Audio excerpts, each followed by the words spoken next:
আপনার কতগুলো আছে খাঁচা? কতগুলো মুরগি পালা যাবে? 12,000 মুরগির সেট আছে আমার। 12,000 মুরগি সেট আছে। সেট আছে। হ্যাঁ। এখানে আমি একটা সেটে 4,000 মুরগির যে সেটটা ওটা আমি খালি করছি। আর নিচে আমার এই দেশি মুরগি ডিম পাড়াবেন। ডিম পারবো। এখন ডিম পাড়ানোর জন্য প্রথম আপনি 1000 পিস মুরগি নেবেন। হ্যাঁ, পরীক্ষামূলক নিব। হ্যাঁ, পরীক্ষামূলক নেবেন। তারপরে যদি ব্যবসা ভালো সফল হয় ধীরে ধীরে বাড়াবেন। অবশ্যই আপনি বাড়াবেন, আপনি ডিমের দাম দিবেন 22 টাকা পিস। আর বীজ ডিমটা কিভাবে করবেন? আমার জানা মতে আপনাদের ওই জায়গায় একটা খামারি আছে, সেটা ডিম পাড়াইতেছে, আর ডিমটা কিন্তু আমরা নিচ্ছি না। 1000 পিস ডিম পাড়াইতেছে খাঁচার ভিতরে তুলে, মুরগ দেয় নাই। মুরগ না দেওয়ার কারণে ডিম নিচ্ছি না। ডিমগুলা খাওয়ার উপযোগী 15 টাকা 16 টাকা এই রেট পাইতেছে।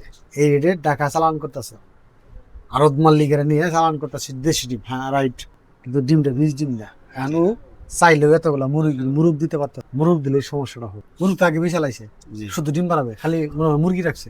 মুরগি তো ডিম ঠিকই পারতেছে। আর প্রতিদিন মনে করেন যে 700-800 করে ডিম হইতেছে 1000 মুরগির থেকে। কিন্তু ওর ডিমটা আমরা আনার পরে একটা মুরগ পাইতেছি না, ওটা বাদ ক্যান্সেল। ওর ডিমের দামটা কম, বাবা ডিম খাওয়ার ডিম যেভাবে ওইভাবে দাম দিতেছি। আমনের পরিকল্পনা দিতেছি 5টা মুরগির সাথে টাকার মুরগ দিবেন খাঁচার ভিতরে। ডিমের রেট দেবো 22 টাকা। আপনার যদি ডেইলি যদি 20,000 ডিমও হয় আমি নেব। কথা বুঝাতে পারছি? আমি নেব 20,000 ডিমও যদি পারে আমি নেব। আর এই জায়গায় আমরা সেভ পাবেন কিভাবে? সেটা হলো লেয়ারে 1000 লেয়ার মুরগিতে ডেইলি কয় বস্তা খাবার লাগে?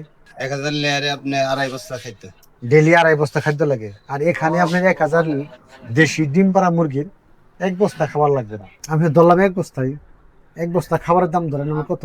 3,000 টাকা, 2500 টাকার দাম।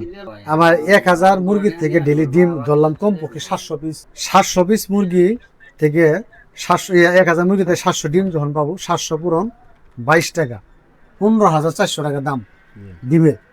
প্রতিদিন আপনি ডিম পারতেছে 15,400 টাকা। খাবে কত? খাবে আমরা 2500 টাকা, 12,900 টাকা থাকতেছে। 900 টাকা বাদ মেডিসিন খরচ, 900 টাকা মেডিসিন খরচ বাদ দিলাম। বুঝতে পারছি? ইলেকট্রিক খরচ বাদ দিলাম আর 500 টাকা। ইলেকট্রিক খরচ মানে বিদ্যুৎ কারেন্ট খরচ বাদ দিলাম। এটা কামলা খরচ হলে 500 টাকা। কথা বুঝতে পারছি?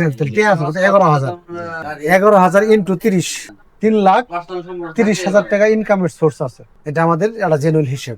1000 দেশি মুরগি যদি খাঁচায় তুলে পালেন, সেটা যদি ব্রিডিং সম্পূর্ণ হয়, মুরগি যদি মিলে ডিম পারে, সেটা কিরকম? মুরগ ব্রিডিং করে মুরগি ডিম পারে, বীজ ডিম।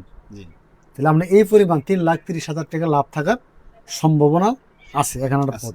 আচ্ছা, এই জায়গা থেকে যদি আপনার এত বাদ দিলাম, যদি 1 লাখ টাকা আসে তো মেলা কিছু। মাসে যদি 1 লাখ টাকাও যদি আসে, এটা তো অনেক কিছু। আপনি যদি মনে করেন যে 4,000 মুরগি থাকে, মাসে 4 লাখ ইনকাম হয়, আপনার ভালো মানুষ হয়তো কয়দিন সময় লাগবে, লস হওয়ার সম্ভাবনা নাই। আর এই মুরগিটা যখন আপনি সেল করবেন, কথাটা বলবেন, সেল যখন বিক্রি করবেন, ডিম কম পারতেছে, ডিমের প্রোডাকশন কমে গেছে, তখন সেল করলে প্রতি কেজি মুরগির দাম আছে 600 টাকা। একটা মুরগির ওয়েট আছে 1 কেজি 1,200 এরকম ওয়েট আছে। আচ্ছা, 600 পূরণ 1000, 6 লাখ টাকার মুরগি আছে বেচা। এই 6 লাখ টাকার মুরগি আবার ডিম পাড়া পর্যন্ত রেডি করতে একটা মুরগি 6 লাখ টাকা লাগবে। 1000 মুরগি ওই পর্যন্ত ডিম পাড়া পর্যন্ত খরচ 2 লাখ টাকা খরচ হবে। 4 লাখ টাকা মুরগি তো লাভ আছে। বুঝাইতে পারছি? কারণ কিভাবে সেটা বলি। আপনি 1000 বাচ্চার দাম ধরেন 45,000 টাকা, 45,000 বাচ্চার দাম।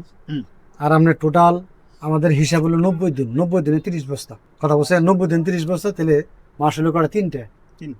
ও আমাদের 4.5 মাসে ডিম দিবে, ধরেন 5 মাস। কথা বলছেন 5 মাস দিব, 6 মাসে ডিম আইসা ওরে 5 মাসে ডিম আসবে।